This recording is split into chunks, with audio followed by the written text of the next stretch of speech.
Rivette, 11th rounder in the June 95 draft. Long Beach State University.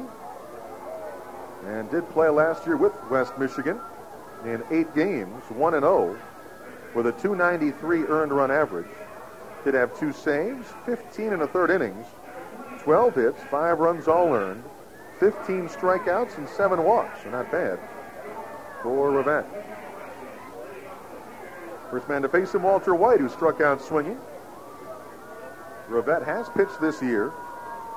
Not against Kane County yet, but here's a delivery, and it's a fastball, strike outside corner with the knees. No record, 1 game, ERA at 4.50. It was a start, 4 innings, 2 hits, 2 runs all earned. 3 strikeouts, but he walked 5. There's a bouncer. Foul, rolls into the third base dugout. So we had a little control trouble early on. See how he does here. Cougars down 4 here in the 5th.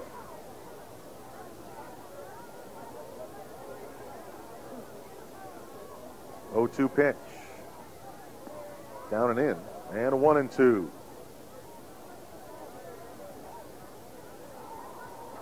Look at some of the stats. You know, we talked about Kane County being last in hitting, second in pitching here early on. Cougars again still only have the 1 home run on the year by Amori Garcia. Ground ball, foul the 3rd. But if you look at it, Peoria does not have a home run yet.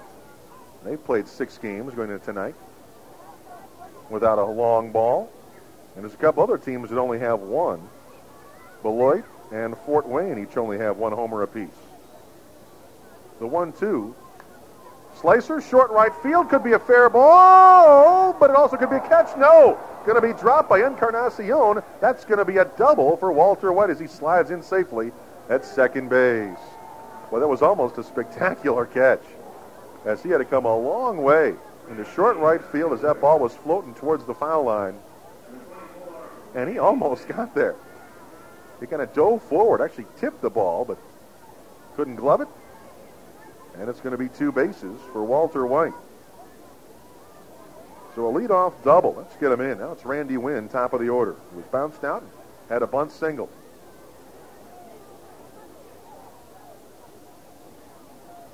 Here's the pitch. Swing and a miss. And that's why Miranda's home run yesterday was a big one for West Michigan. They now have 2 homers as a team, and it's about the first time in over a year they're not in dead last in homers, because they didn't hit many last year at all. Their second gets him out of the cellar in that category. Is that pitch low? Contrast that to Cedar Rapids, who comes into Kane County tomorrow, by the way, who has 9 homers already. Lansing also already has 9 home runs as a ball club. Can't imagine this weather. 9 home runs. Here's the 1-1. He was going to bunt it. And I guess he pulled the bat back in time. I don't know if he did, to be honest with you, but the pitch inside, taken for a ball. And it's 2-1.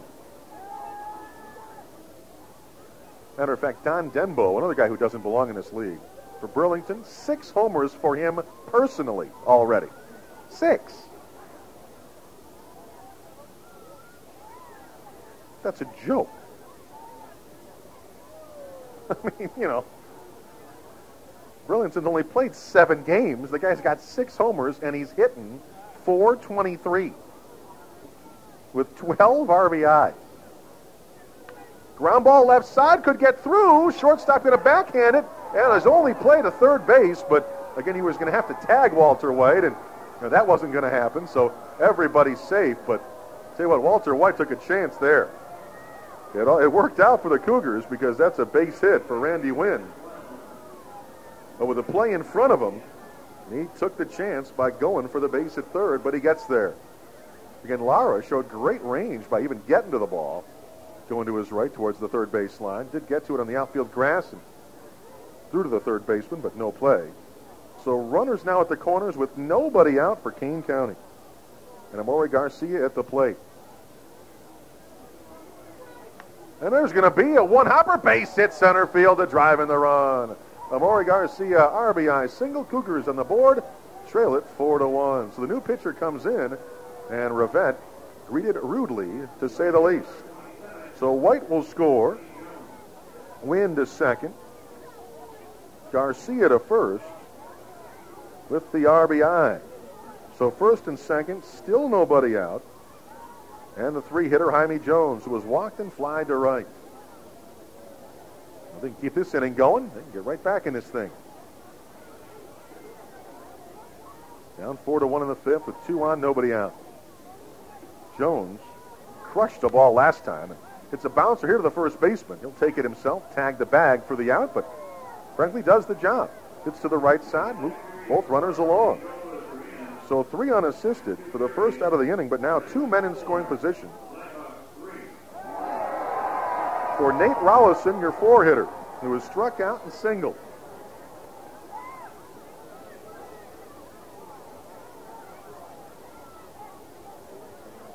Didn't hear that score that they gave over the PA just now, but it was the Blackhawks and Red Wings score. That I do know. I didn't hear what it was, but it got an ooh from the crowd. I don't know what that means, but pitch outside and low. It's kind of a strange thing here in Grand Rapids. If you look at the sports page, I mean, obviously it's Detroit Tigers country,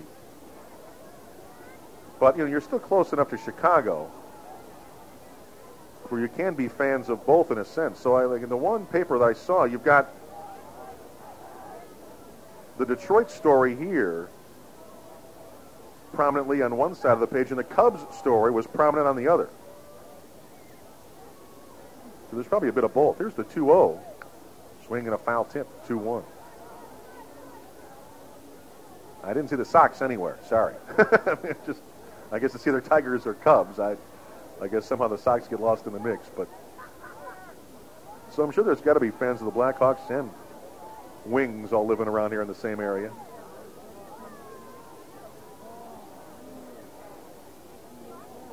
Here's the 2-1.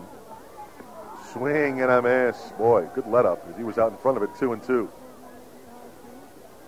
Just a base hit. And good speed, so a base hit would score them both. Put it in play. The 2-2 pitch. Ground ball right side. First baseman bobbles it, kicks it. Everybody's safe and a run comes in. It's about time we caught a break. Man. So Cougars get another run as Winn will score. Garcia to third. Rollison to first. I mean, he did do a good job. He did put the ball in play, which was going to drive in the run anyway. But the ball booted on the E3. So now runners at the corners with only 1 out for Josh Booty, and now it is a 4-2 lead for West Michigan. And there's a hard line drive. Shortstop can't make the play. Run's going to score. The play at second base, not in time either. And it's a 4-3 ball game. And Lara, the shortstop, almost made a tremendous catch. Again, Booty hit it hard. Shortstop Lara went up in the air for a second, thought he was going to squeeze it, but it hit the mitt and tipped out. I mean, that's got to be a hit all the way, but he almost robbed him of a hit. As it is, Garcia going to score from third then once he saw the ball squeak out. Then when Lara went down to get it, figured maybe he still had to play at second. Through there, but Rollison just beat that throw. So Booty, give him an RBI single. And now, first and second, still only 1 out, and it's a 4-3 ball game. So a 3-run 5th inning for the Cougars against Rivette. And just like that, the first 4 good innings for Abbott practically erased, as the Cougars getting right back in it. A base hit here could tie it, as Earl Agnolia, the DH, coming up, was bounced out and struck out. And once again, the pitching coach, Burt Bradley, coming out for a quick word.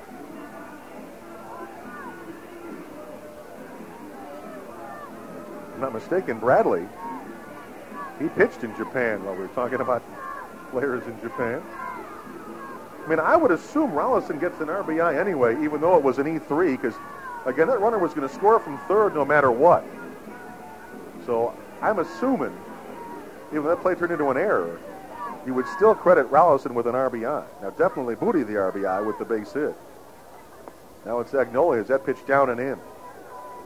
It's hard to tell we're away from the official score, but I don't know how you can't give him an RBI. I mean, regardless of what the first baseman does with the ball, that run was going to cross the plate anyway. And the 1-0 now. Yeah, it hit him. Boy, a fastball that got him on the arm. Agnoli couldn't get out of the way. Man, what was that on the Jugs gun? That had to be 90-something. Man, that got to the plate in a hurry. But it hit the man and not the strike zone. So what that does is load the bases. Bases full, one out for Rene Rascon, who has bounced out and walked. So here we go. Healthy fly would tie it. Base hit could give Kane County the lead. And a strike at the knees. But even that pitch was not where he wanted it. Catcher had set up outside and had to move the glove back in towards the middle of the plate. As it is, it's a strike. The 0-1 too far outside there, and it's 1-1.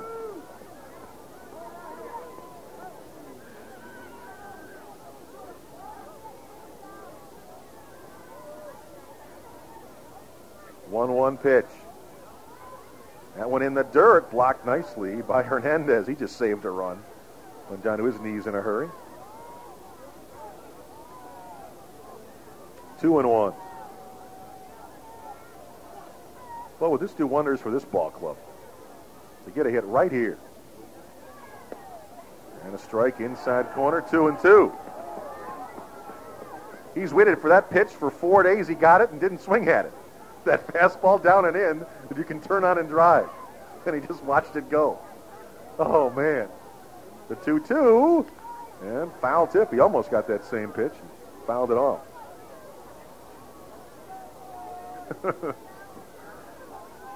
Oh, well.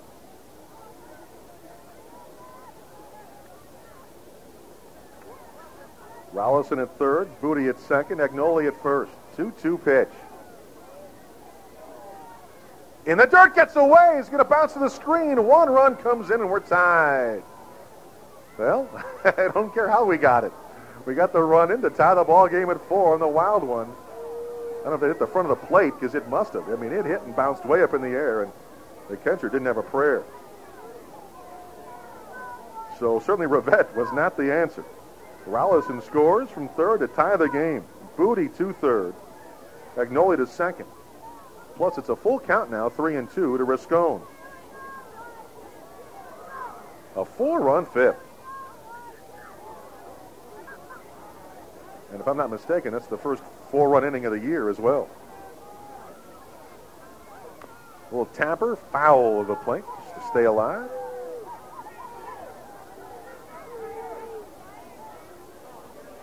And Rascon has bounced out and walked. Another walk here would load him. Quilon on deck, and he would be the 9th man to bat this inning. This would also be the first time we've batted around all year. And early on last year, we were batting around at least 1 inning every game. 3-2 pitch. Hard ground ball, one hopper to the second baseman. Boy, hit it hard, but right at him for the out. Throws to first base. Does drive in the run, however. So we hit it hard, and Booty scores, and Cougars a 5-4 lead. Well, one of those where he hit it hard, but at him, but at least he came through. RBI 4-3 for out number 2. Now, Agnoli stayed at second base in the play. So it's Hector Quilon now. He was bounced out to third both times.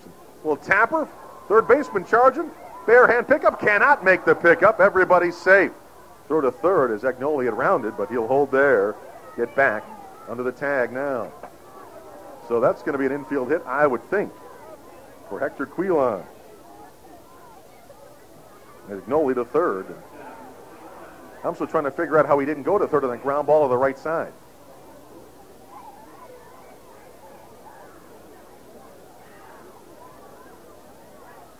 Now, either way right now, runners at the corners for Walter White, who started all this with a double way back when. 5-run, 5th inning. Kane County was down 4-0.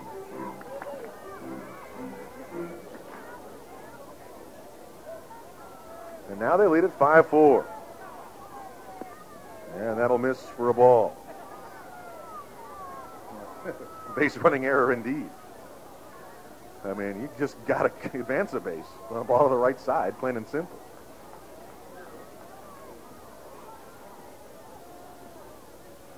Ground ball, foul, a third, and Lynn Jones, nice pickup. And he'll toss it back to the mound. He's got his batting gloves on now, so that had to help a little bit. Keeping those hands warm. 5 runs on 6 hits right now for Kane County. 4 runs, 5 hits for West Michigan. So Cougars, who didn't do much at all against Abbott, have scored 5 runs against Rivette here in the 5th. Swing and a miss. Boy, dropped down with the knee and really went down to get that low ball and didn't go get it. Just didn't go down far enough. And it's 1-2.